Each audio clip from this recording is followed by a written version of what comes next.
বিয়ে করতে যাওয়া এক পুত্রকে তার বাবা ডেকে উপদেশ দিল। বলল, শোনো বাবা, তোমাকে কিছু উপদেশ দিচ্ছি আজ। একদিন তোমার দাদা আমাকে ডেকে বলল, তুমি কি জানো নতুন বউকে কেন পালকিতে করে আনা হয়?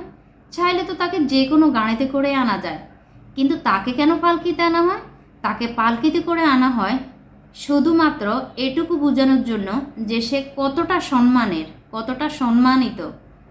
আর এই পালকির সম্মান পালকি থেকে নামানোর পরে কখনো কমানো যাবে না। তাকে সারা জীবন এভাবে সম্মানিত করে রাখতে হবে। নতুন বউ পালকিতে ওঠার সময় খুব কান্না করে। কেন কান্না করে জানো?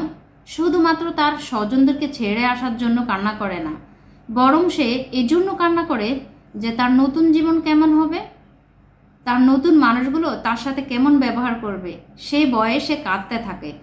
তোমার দায়িত্ব হলো তার এই কান্নাই যেন জীবনের শেষ কান্না হয়। এরপর সে জীবনে আর দুইবার শুধু কান্না করবে। এক, মা হওয়ার আনন্দে। দুই, তুমি চলে যাওয়ার পরে। মাঝখানে যত দুঃখ কষ্ট আসবে, তুমি তাকে কাঁদতে দিবে না, তার চোখের পানি জড়তে দিবে না। সবসময় তাকে আগলে রাখবে ভালোবাসা দিয়ে। একটা মেয়ে সবচেয়ে বেশি কষ্ট পায় তার স্বামীর বদ ব্যবহারে, স্বামীর খারাপ আচরণে। আমি খুব বদমেজাজি একজন লোক, কিন্তু কখনো কেউ বলতে পারবে না যে তোমার মায়ের সামনে আমি কখনো উঁচু গলায় দাঁড়িয়ে কথা বলেছি, তার সাথে খারাপ ব্যবহার করেছি।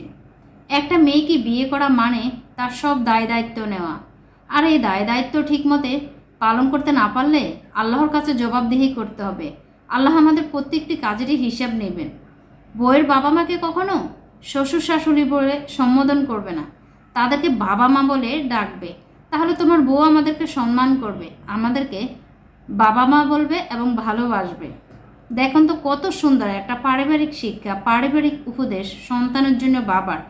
প্রত্যেকটা বাবাই যদি এরকম তার সন্তানকে উপদেশ দেয়, আর প্রত্যেকটা সন্তানই যদি বাবার উপদেশ মেনে চলে, তাহলে প্রত্যেকটা পরিবারে সুখ আর শান্তির অভাব হয় না। ভিডিওটি ভালো লাগলে লাইক, শেয়ার এবং আমাদের চ্যানেলটি সাবস্ক্রাইব করতে ভুলবেন না।